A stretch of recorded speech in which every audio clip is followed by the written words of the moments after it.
การประมูลใบอนุญาตคลื่น 1,800 และ 900 เมกะเฮิรตซ์โดยกสทช.นอกจากจะทำให้เกิดรายได้จากการประมูลมาพัฒนาประเทศและเพิ่มช่องทางการใช้งานโทรศัพท์เคลื่อนที่ให้มีคุณภาพและรวดเร็วยิ่งขึ้นแล้วยังมีประโยชน์ในด้านการพัฒนาเชิงสังคมต่างๆอีกมากมายทั้งในเรื่องของการยกระดับคุณภาพโครงข่ายไร้สายความเร็วสูงให้เข้าถึงพื้นที่ห่างไกลได้ครอบคลุมมากขึ้นทำให้บริการที่มีประโยชน์ต่างๆเช่นการแพทย์ทางไกล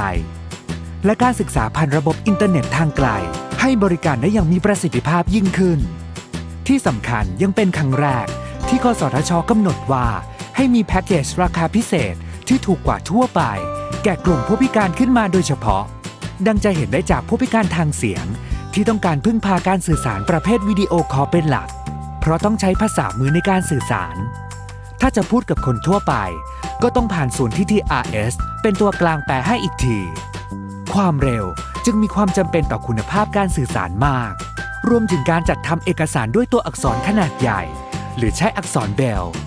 สำหรับผู้พิการทางสายตานอกจากนี้ยังมีเรื่องอื่นๆอีกมากต้องมีแผนสำหรับกรณีขยะอิเล็กทรอนิกส์ที่จะเกิดขึ้นแผนคุ้มครองผู้บริโภคการรับเรื่องร้องเรียนการทำความเข้าใจในการตั้งเสาสัญญาณส่งเสริมการแข่งขันใช้โครงสร้างพื้นฐานร่วมกันมีบริการโรมมิ่งข้ามโครงข่ายและโครงข่ายเสมือน MVNO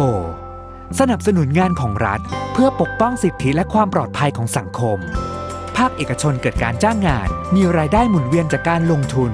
และนี่ก็คือประโยชน์มากมายจากการประมูลใบอนุญาตคลื่นความถี่ 1,800 เมกะเฮิรตซ์และ 900 เมกะเฮิรตซ์ที่เกิดขึ้นกับทุกภาคส่วนของสังคมที่กสทช.อยากมีให้กับคนไทยทุกคน